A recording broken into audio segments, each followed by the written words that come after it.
Market Mantra, Market Mantra, Market Mantra, Market Mantra, Market Mantra,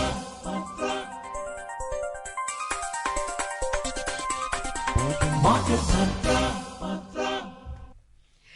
Hello and welcome to Market Mantra, the program in which we give you a complete update on the economic, business and stock market news of the day.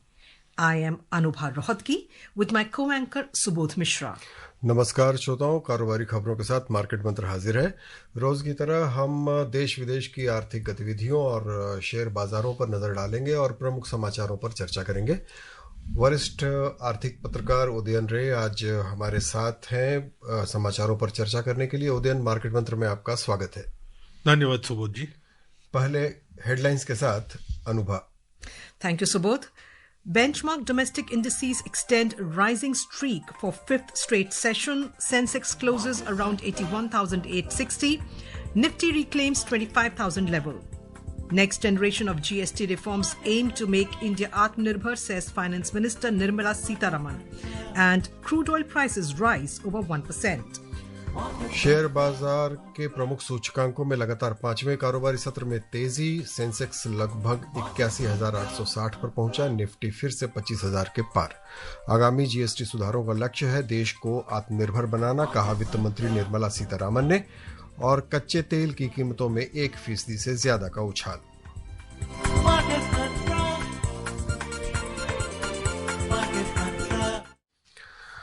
आइए देखते हैं कि देश के share बाजारों का क्या हाल रहा। आईटी क्षेत्र के शेयरों में लिवाली की वजह से आज देश के शेयर बाजार के प्रमुख सूचकांकों में थोड़ी बढ़त देखी गई। सेंसेक्स और निफ्टी दोनों लगातार पांचवें कारोबारी सत्र में सकारात्मक बने रहे। आज सेंसेक्स 213 अंक यानी लगभग 0.25% बढ़कर 81,858 पर बंद हुआ। निफ्टी 70 अंक यानी 0.28% बढ़कर 25,051 पर बंद हुआ।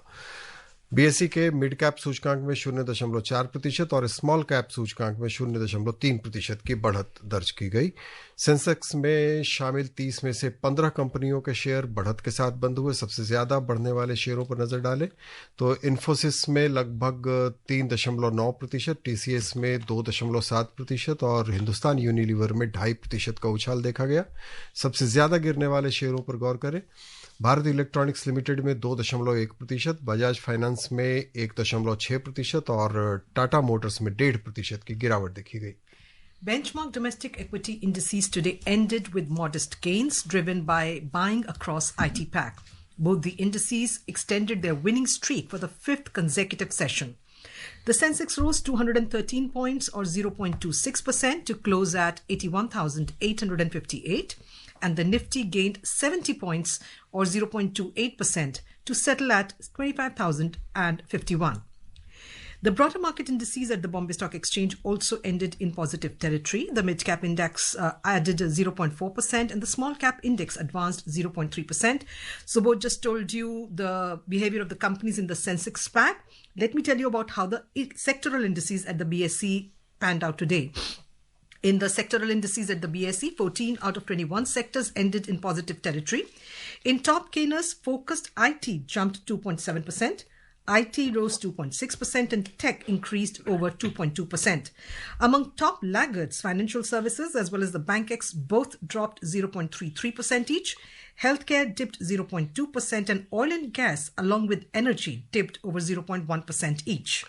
और देखें रुपए का हाल क्या है। अंतर बैंकिंग विदेशी मुद्रा बाजार में $1 की तुलना में आज रुपया 12 पैसे गिरकर 87 रुपए 7 पैसे पर बंद हुआ। दुनिया की 6 अन्य प्रमुख मुद्राओं की तुलना में डॉलर इंडेक्स अंतर दिवसीय कारोबार में 98.26 पर कारोबार कर रहा था। तो अनुभव, आप चलते हैं उदयन के पास कि क्या हाल रहा है बाजार का और क्या क्या दिखा रहा है बाजार। उदयन, बाजार लगातार हम बता चुके कि 5वें कारोबारी सत्र में सकारात्मक बना हुआ है। लेकिन जिस तरह की खास करके जो जीएसटी में कटौती की घोषणाएं आ रही हैं, जो उत्साह दिख रहा था, उस पर कुछ बॉन्ड्स की मार से बाजार थोड़ा संभला हुआ लग रहा है, उतना नहीं उछला है जितना हम उम्मीद कर रहे थे। और बाकी भी देखें, आज वैसे निफ्टी का ये लग रहा है कि चलो फिर से 25,000 के पार तो पहुंच गया, एक थोड़ी राहत ये दिखाई दे रही है, लेकिन सेंसेक्स भी बहुत सहमा सहमा सा बढ़ रहा है। देखिए वो जैसे हेडलाइन ड्रिवन, सुर्खियों से प्रभावित, तो मार्केट का मूवमेंट, वो खबरें कैसी आ रही हैं, जब अनिश्चितताएं होती हैं तो आपको खबर चाहिए। तो इन्वेस्टमेंट, निवेश के लिए आपको सेंटिमेंट्स, हाँ सेंटिमेंट तो है, वो रोल प्ले करती है। प्योर अगर इन्वेस्टमेंट, प्योर अगर निवेश, शुद्ध निवेश का जो डिसीजन होता है, निर्णय होता है, वो आंकड़े और सूचनाओं के ऊपर होता है। पर सेंटिमेंट आ जाते, जैसे आपने कहा, तो उससे मोमेंटम, दूसरी चीजें आ जाती है। तो अभी जो जितनी मूवमेंट आप देख रहे हैं, ये सारे सुर्खियों, हेडलाइन ड्रिवन है। ये अगर यूक्रेन संघर्ष में अगर कुछ रेजोल्यूशन आता हुआ दिख रहा है, तो फिर हमें लगता है कि शायद बेहतर हो जाए। कोई और बुरी खबर नहीं आ रही है तो अच्छा, वो एक पॉजिटिविटी आ रही है। जीएसटी की जो खबर है वो हेडलाइन ड्रिवन है, जबकि उसके इम्प्लीमेंटेशन के बाद रिजल्ट्स आने में उसमें थोड़ा सा वक्त लगता है सिस्टम में। तो ये कुछ चीज़ें हैं, ये हेडलाइन ड्रिवन है, तो इसके बारे में हमें ख्याल रखना पड़ेगा। ये फंडामेंटल्स उतना नहीं जितना हेडलाइंस के ऊपर है। Udin, you were saying that it's like basically the way the markets are behaving, as Subodh said, थोड़ा सहमा हुआ मार्केट है, बहुत ज़्यादा उसमें हम गति नहीं देख रहे हैं, हालांकि पॉजिटिव ही रहा है। So the point is, if we look at the sectoral indices, we see today that the markets of gains, however modest these gains were basically driven by buying across IT pack, which is a good news, because if you look at the sectoral indices also, the top gainers were all IT related. There was focused IT that jumped 2.7%, IT rose 2.6%, and the tech sector increased 2.2%. So what's driving this buying across IT pack? Because it's we've seen in the last few months that IT was one of the sectors which was not finding favor. Well, to be honest, I would rather see it as more of a sectoral, on the part of investors, a sectoral rotation kind of a play. Yes, of course, there was one of the large IT companies put out information that they won a large order in the Nordics, and that's a big order and significant one. So these things happen, but this is not anything out of the ordinary or out of step. Fundamentally, does it change? I doubt whether it changes things. Maybe they've done a move here and there, tinkered, maybe they've tinkered, rationalized the manpower, made it more right aligned. But these things don't change. It's not a dramatic change, you know. I mean, if you compare it 30 days before, what has happened in the past 30 days to merit substantially significant difference in the way you look at Indian IT stocks. If you see the pros and cons, you'll probably see more that is not making you excited rather than those factors that will make you excited. So I would imagine that these are more tactical plays, rotation. You know, you see that there's value out there. So these are very sophisticated investors who are going there and moving in and buying, or maybe your people who are buying through mutual funds, the fund houses and other large domestic institutional players are looking at it. But one of the things we need to remember is this, that till foreign institutional players start getting more confident, some of those things that investors are used to, the market's always going up and new highs coming up, and you yawn and say, oh, another new high today, which we were so accustomed in the past. Getting very accustomed to it. So that habit probably will not be working for us. It will be more like the markets that are there in the rest of the world, and maybe that was one of those periods of revelry which extended for a long period of time. But now it is mostly you'll have to look at the individual stories, and you can't just say that this sector will work or this industry will work. You'll probably have to see what individual sectors are promising you, or rather individual stocks are promising you. जी, चर्चा हम आगे भी जारी रखेंगे। अभी वक्त है एक छोटे से ब्रेक का। ब्रेक के बाद स्वागत है, आप सुन रहे हैं मार्केट मंत्र आकाशवाणी पर, और उदयन हम शेयर बाजार पर अपनी चर्चा आगे बढ़ाते हैं। तो अभी आपने कहा कि चलिए आगे चलकर देखना पड़ेगा कि बहुत सारे फैक्टर्स हैं जो बाजार को प्रभावित कर सकते हैं, और एक्चुअली बहुत बारीकी से नज़र रखने की ज़रूरत पड़ेगी अगर आप सीरियस निवेशक हैं तो। लेकिन अभी और क्या, जो अंतर्राष्ट्रीय जो गतिविधियां दिख रही हैं अब कुछ सकारात्मक होती हुई नज़र आ रही हैं, क्योंकि अगर हम फिलिस्तीन और इजराइल वाले मामले पर भी देखें तो एक तरफ से युद्ध विराम की बात कहीं से शुरू हो रही है, हालांकि हमले रुके नहीं हैं। लगभग वही हालत रूस और यूक्रेन के बीच भी है। इन सब के बीच क्या लगता है, थोड़ा टैरिफ का डर कम होगा जो हम पर छाया हुआ है, और इससे एक नई दिशा मिलेगी जो सारी गतिविधियां हम देख रहे हैं अभी जो चल रही हैं। देखिए सुबोध जी, मैं इस चीज को ना पूरा, जिसे अंग्रेजी में कहते हैं turning the whole matter on its head, बस मतलब बिल्कुल शीर्षासन कर देना चाहता हूँ। आप ऐसे देखिए कि हम अगर निवेश करते हैं किसी लक्ष्य को पाने के लिए निवेश करते हैं, तो आप देखेंगे मार्केट में जब कंपनियां आके पैसे उठाती हैं तो उन्हें बताना पड़ता है किस कारण से वो उठा रही हैं। तो आप अगर निवेश करते हैं, सबसे पहले तो आपके पास एक कारण होना चाहिए।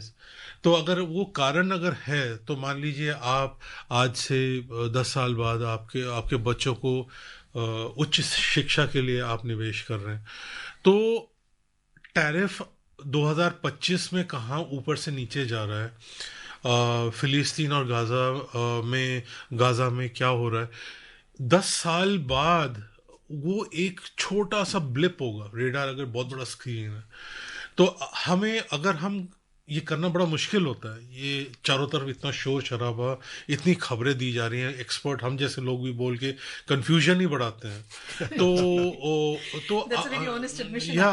उसमें क्या होता है, इंफॉर्मेशन का एक ओवरलोड है, कुछ ज्यादा ही है, और फिर हम लोग मोबाइल फोन में भी हम देखते हैं। तो अगर हम कुछ पल के लिए आंखें बंद करके ये सोचें कि जब हमें ये पैसे चाहिए होंगे उसके लिए हमें क्या करना है, तो काफी कुछ चीजें अलग साइड में हो जाती हैं। तो अब क्या होता है कि आपको वो चीजें करनी पड़ेंगी कि किसी देश के राजधानी में वहाँ के राष्ट्रपति सुबह उठ के क्या करते हैं, वो आपके बच्चे को कॉलेज जब जाना है उसके साथ उसका जो लिंक बिल्कुल होना नहीं चाहिए। तो वो तो देर नहीं हो सकता। आप अगर रिटायरमेंट करना चाहते हैं वो देर नहीं हो सकता, घर अगर खरीदना चाहते हैं वो देर नहीं हो सकती। तो ये कुछ चीज़ें, तो ऐसा आपके पास अप्रोच होना, रणनीति होनी चाहिए जो इसके साथ जुड़े नहीं हो सकते। तो अब तरीका ये है कि या तो आप हर पल मार्केट किधर जा रही है, सोने के भाव कहाँ जा रहे हैं, वो वाला काम कर सकते हैं, और बाकी सब काम छोड़ के। दूसरा ये है कि आप उसको इतना सिंपल रखें कि आप ये एक छोटा सा हिस्सा है और जिसमें टाइम ज़्यादा ना लगे। तो मैं मान के चलो मार्केट मंत्र में जो अभी पीछे मैंने जिन कैटेगरी के लोगों को बताया वो ज़्यादातर लोग ऐसे होंगे। अगर ऐसा है तो सिंपल आप रखें कि आप निवेश जैसे कर रहे हैं वो करते चले जाइए। अगर आप म्यूचुअल फंड्स खरीद रहे थे, मतलब सिंपलिस्टिकली बात कर रहा हूँ, या कुछ बड़े स्टॉक्स जो निफ्टी 50 के पैक में या निफ्टी 100 के पैक में कर रहे थे, तो आप बरकरार रखिए, आप उसको चेंज मत करिए।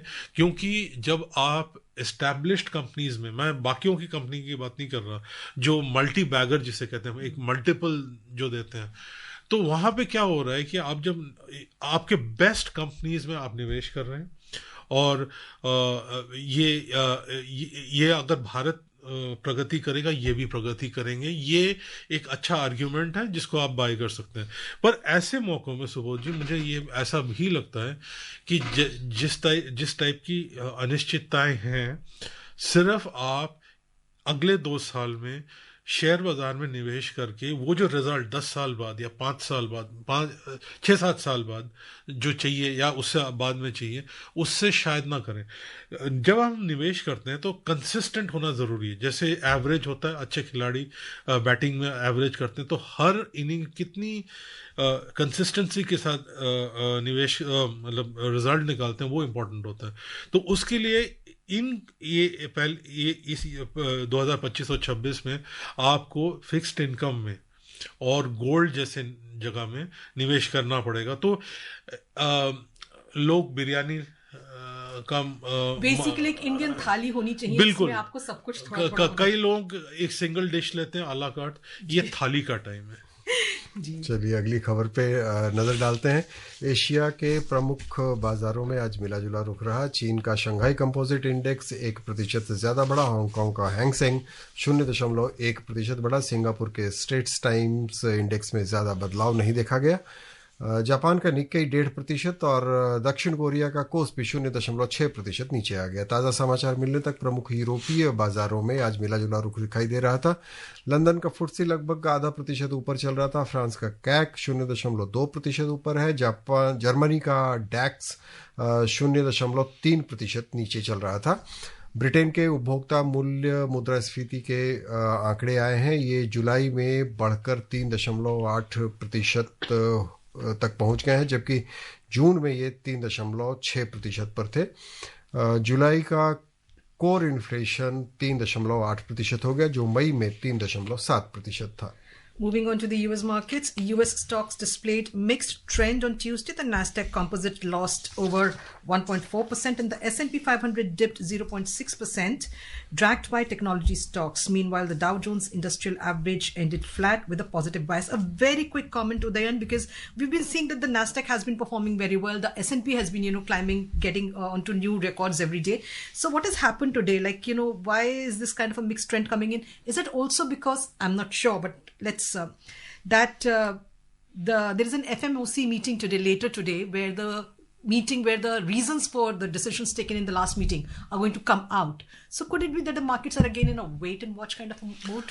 Yeah, that's interesting. That's an interesting point that you're making. There's apparently there's been a lot of investors have been betting a lot in terms of how much the Federal Reserve is going to cut. Some people think it's going to be 25 basis points. Some people think 50. So that is one. But the other part also is that every day brings a new headline. We were talking about headlines. So a stake in Intel, chips that NVIDIA can sell. Now NVIDIA is been powering the markets. Now, if that is what's going to happen, if every day is going to be entertainment in this way, then that is what it's going to be. Then entertainment is going to be what you're going to get. So of a whatever kind, if you enjoy that, good luck. So that's how it's going to be. So what I'm trying to indicate is that sometimes these things you don't have to. You just internalize the information and don't try to see too many things in it. Don't overanalyze it. Just take it. Yeah, because then you'll probably go nuts, because you can't be doing this. Can't be a full-time job. Right, exactly. So let's move on. And this next story is coming in from India. India's infrastructure output, as measured by the combined Index of 8 core industries ICI, has increased by 2% in July this year compared to the same period a year ago. 4 of India's core sectors, including steel, cement, fertilizer and electricity, recorded positive growth during the last month, according to the provisional data released by the Ministry of Commerce and Industry. Steel production witnessed a robust growth of 12.8%, cement production increased by 11.7%, fertilizer production gained 2%, and electricity generation was up by 0.5%.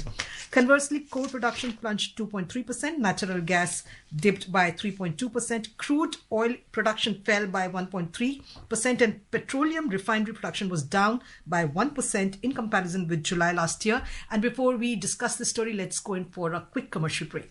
Welcome back to Market Mantra, where we are joined today by Udayan Ray. Udayan, we are talking about the core industries data. We see that July, it has increased a modest 2%. And if we look at the June numbers, the revised June numbers, which have come in 2.2%. Modest increase, what does it, indicate? Well, it's a good headline, and we'll take all the good headlines that come. It'll be interesting to see how we shape up in the days to come. My sense, I will not be able to furnish data-based arguments, but my gut feel, I would say, is that we will continue to do okay. We will show resilience for which we are known. Yes. And you can guarantee. So resilience, we come, when it's India, resilience and rising up to the occasion is a guarantee. Right. So whether you want to believe it or not, I'll leave it to you. I can spend a whole day giving you examples of it. Right. But where the challenge is going to be is growth. Right. Being resilient is fine, but we need to grow. There are many millions of people who need to be brought to the kind of living standards that you and I are enjoying. And we are part of that population who have benefited from a lot of facilities. So for that, you cannot be having these growth rates. You'll have to perk it up very substantially. When international trade is going through the kind of mayhem that it's going through, that's an important source. It's very fine to say that we are domestic consumption or growth driven, but we need the rest of the world as well, because for obvious reasons, they are well documented. So in that absence of that, the government and everybody saying, which is the obvious, you unleash dormant energies, come up with another round of reforms, which I think are in the works. Right. But like you said, I'll just, add here, like you yourself said, that India is known for resilience. So given the kind of international situation that is there, we see trade is being affected, everywhere the economies are being affected. So even in that scenario, a 2% increase, in the infrastructure output is not a bad, I would say, because at least we're continuing to grow vis-a-vis a lot of other economies. Yeah, you put another person out here and they'll pick right. holes, etc. But I'm okay with this. I'm okay. We'll take all the good headlines. Right. चलिए अगली खबर पे चलते हैं। वित्त मंत्री निर्मला सीतारमण ने कहा है कि वस्तु और सेवाकर यानी जीएसटी में आगामी सुधारों से देश को आत्मनिर्भर भारत बनाने की दिशा में मदद मिलेगी। उन्होंने नई दिल्ली में जीएसटी परिषद की क्षतिपूर्ति उपकर, स्वास्थ्य और जीवन बीमा तथा कर दरों को समुचित बनाने के लिए गठित मंत्री समूह को संबोधित करते हुए यह जानकारी दी। एक सोशल मीडिया पोस्ट में वित्त मंत्रालय ने कहा कि इन सुधारों से निर्बाध तकनीक आधारित और समयबद्ध पंजीकरण सुनिश्चित होगा। भविष्य के सुधारों से त्रुटियों और विसंगतियों को कम करने में मदद मिलेगी और रिफंड जल्दी मिलेगा।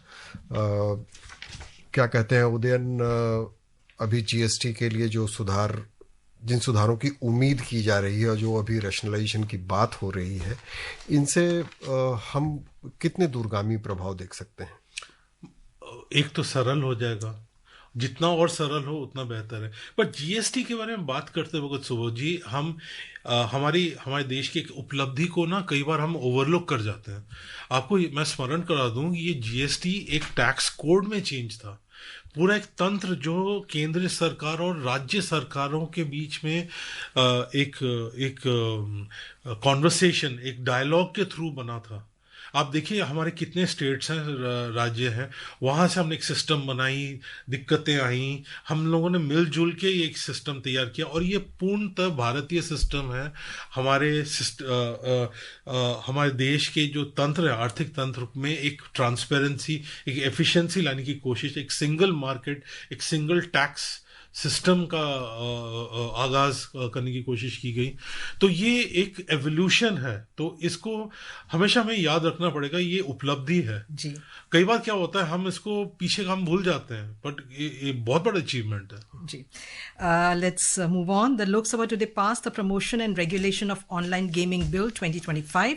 The bill encourages esports and online social games while prohibiting harmful online money gaming services. It has the provision for the appointment of an online gaming authority for coordinated policy support, strategic development and regulatory oversight of the sector. The bill is intended to protect individuals, especially youth and vulnerable populations, from the adverse impact of such games. While moving the bill, Electronics and Information Technology Minister Ashwani Vaishnav highlighted that online money gaming posed a serious concern in the society as it creates addiction, leading to financial frauds and cheating. A very quick comment from you, Udayan, on this, because there is one hand, of course, like the minister is saying, that it creates addiction, which leads to a lot of economic loss, financial frauds. But on the other hand, this is a sunrise industry, lakhs of jobs, thousands of jobs associated with it. There is FDI associated with it, so there will be job cuts. There's also this fear of that, illegal apps will proliferate. What do you have to say for that?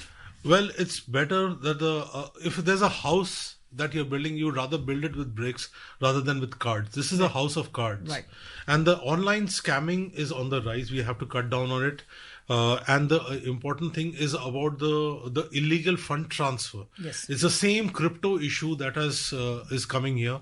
And we have national security issues, and that has to be addressed. Right. चलिए अगली खबर पे चलें हम। विदेश मंत्री doctor Subramaniam Jaishankar ने रूस के प्रमुख स्कॉलर्स और थिंक टैंक के प्रतिनिधियों के साथ बातचीत की है।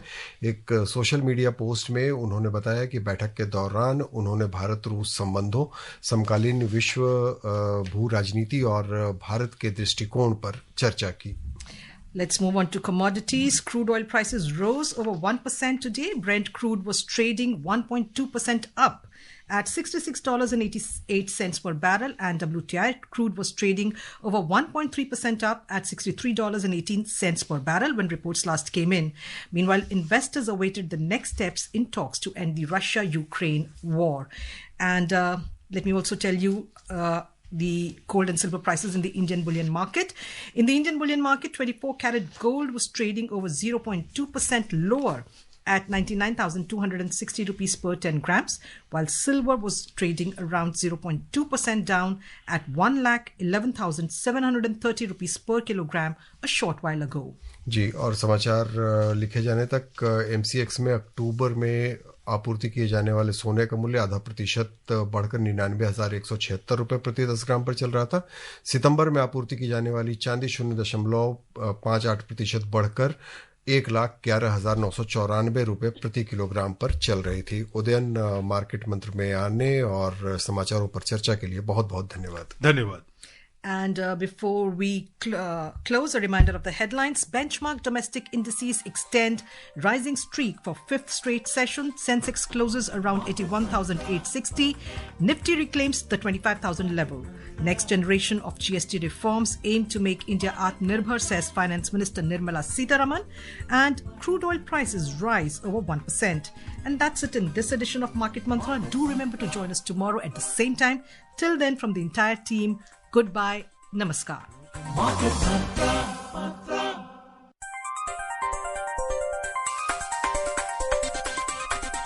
Market Mantra.